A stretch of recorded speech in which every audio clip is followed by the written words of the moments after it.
अकोला महानगरपालिकेकडून प्रत्येक घरावर 600 रुपये कचरा घंटागाडी शुल्क लादण्याच्या निर्णयाविरोधात आज शहरात जोरदार राजकीय संघर्ष पाहायला मिळाला। काँग्रेस, वंचित बहुजन आघाडी आणि शिवसेना उभाटा या विरोधी पक्षाच्या नगरसेवकांनी थेट सत्ताधाऱ्यांच्या घरावर धडक देत निषेध नोंदवला। या आंदोलनात डॉक्टर जिशान हुसेन, निलेश देव, विजय इंगडे, प्रिया शिरसाट यांच्यासह अनेक नगरसेवक मोठ्या संख्येने सहभागी झाले होते। आणि 27,50,000 रुपये दर महिन्याला प्रशासन त्याला देत आहे। असं 1,40,00,000 रुपये हा निधी या शहरातून तो गोळा करत आहे। जर का प्रशासनाने हा ठेका स्वतः चालवला तर आपण या शहरातील सर्व नागरिकांना मोफत कचरा घंटागाडी देऊ शकतो। जे 27 लाख रुपये आपण त्या कॉन्ट्रॅक्टरला देतो त्याच्या बदल्यात जर त्याला 5 लाख रुपये जर आपण अजून खर्च केले त्याच्यामध्ये, तर या शहरातील त्याच्यातून महापौर आणि प्रशासन आणि सत्ताधारीचा मोठा नेता याचं मोठं भ्रष्टाचाराचं करप्शन त्याला सरळ मिळणार आहे। विरोधकांनी महापौर, उपमहापौर आणि भाजप नगरसेवकांच्या घरांवर जाऊन निवेदनांच्या प्रती दिल्या आणि प्रशासनावर जोरदार टीका केली।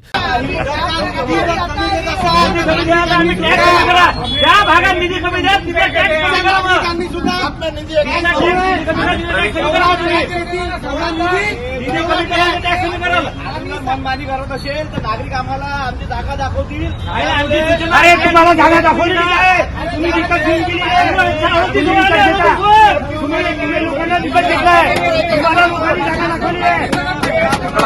स्वच्छता शून्य आणि वसुली पूर्ण हा कोणता विकास असा सवाल उपस्थित करताना विरोधकांनी सांगितलं की शहरात कचरा व्यवस्थापन पूर्णपणे अपयशी ठरला आहे।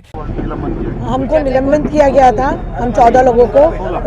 इसके लिए हम लोग ने आज ये सभा आयोजित की है और इसमें हम बताना चाहते थे कि जैसे आज हम हमारे साथ ये बुरा कर रहे हो तो हम इसकी आवाज़ उठाना चाहते हैं। इसकी आवाज़ उठाने के लिए आज हमने ये सब ये किया है। ये सभा में क्या क्या हुआ आज सभा में हमने जितने मुद्दे लास्ट मीटिंग के थे हमने सारे मुद्दे उठाए। जैसे हदवाड़ का हो गया है और 600 रुपये खर्चा गाड़ी का हो गया है, तो ये सारे मुद्दे हमने टैक्स के मुद्दे सारे मुद्दे हमने आज यहाँ पर करे हैं। और उसमें हमने ये सामने लाया है कि जो टैक्स भरा जा रहा है वो सब नागरिक का है, कोलावासियों का है। ये टैक्स हम क्यों हम वेस्ट करें, इसके लिए हमने ये सब 600 रुपये ना भरना पाए घंटा गाड़ी के लिए। इससे क्या संदेशा देना चाहते, बीच में मत बोलो। मैं ये संदेश देना चाहूँगी सभी अकोला वासियों को कि हम सबको आवाज़ उठाना चाहिए भ्रष्टाचार के अगेंस्ट, और हम सबको इन सब के लिए एक होकर बात करना चाहिए ताकि अकोला का विकास हो।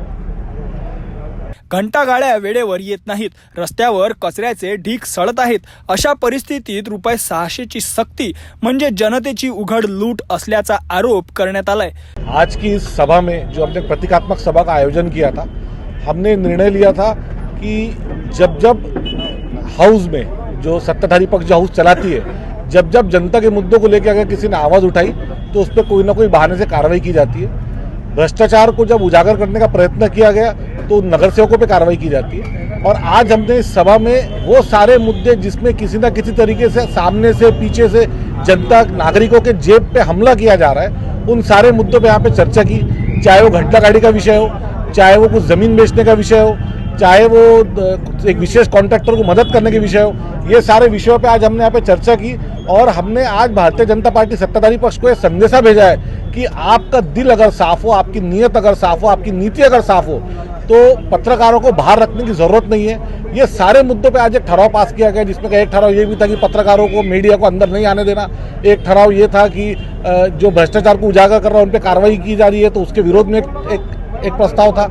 आने वाले वक्त में जब तक कि ये गैरकानूनी तरीके से वो सभागृह चलाने की कोशिश करेंगे, संविधान के ढांचे के अंतर्गत जिस तरीके से नागरिकों के फायदे के लिए सभागृह चलना चाहिए, हम यहाँ पे वो सभागृह चलाते रहेंगे। महापौर, उपमहापौर, सत्ताधारी विपक्ष कैसे पूरा सभागृह बनाए यहाँ पर? देखिए, यहाँ पे आज महापौर जनता से पूछ के, जितने भी यहाँ पे लोग मौजूद थे, कुछ नगरसेवक थे, कुछ नगरसेवक छोड़ के दूसरे थे, हमने पहला मुद्दा यहाँ पे रखा कि आप जब इस कुर्सी पे बैठोगे तो आपको जनता के हित पे फैसला लेना पड़ेगा।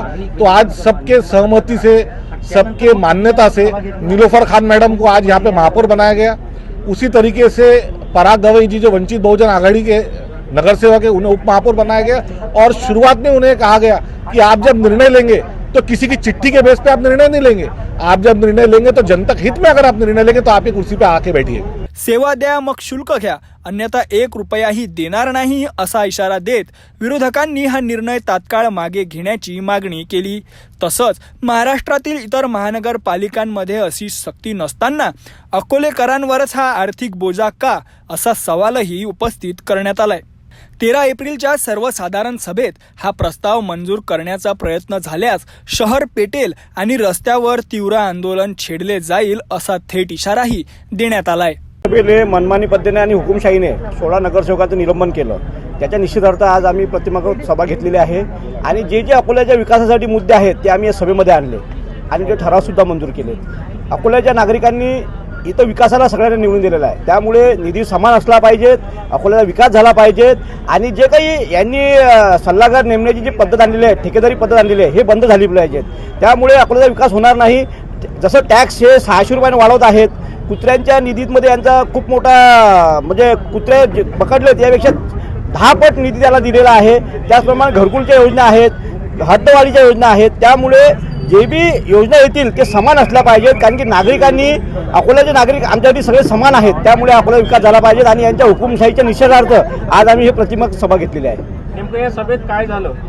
मागच्या जे युती होते, जे मागचे ठराव होते, त्या ठराव परत घेण्यात आले आणि हे जे आज ठराव घेण्यात आलेले आहेत की BVP आम्ही जे म्हणजे यांनी जे सत्ताधाऱ्यांनी जे जमीन हडप योजना आणलेली आहे त्याला निषेधाला आम्ही आज या मुद्दे घेतलेले आहेत। या मीटिंगमध्ये शौचालयाचा मुद्दा आहे, पाण्याचा मुद्दा आहे, त्याचप्रमाणे कुत्र्याचा मुद्दा आहे, आरोग्याचा मुद्दा आहे, हॉस्पिटलचा मुद्दा आहे आणि जे हदवाडीमध्ये जे असुविधा आहे त्याचा मुद्दा आहे। या सगळे मुद्दे आम्ही आज या सभेमध्ये घेतलेले आहेत।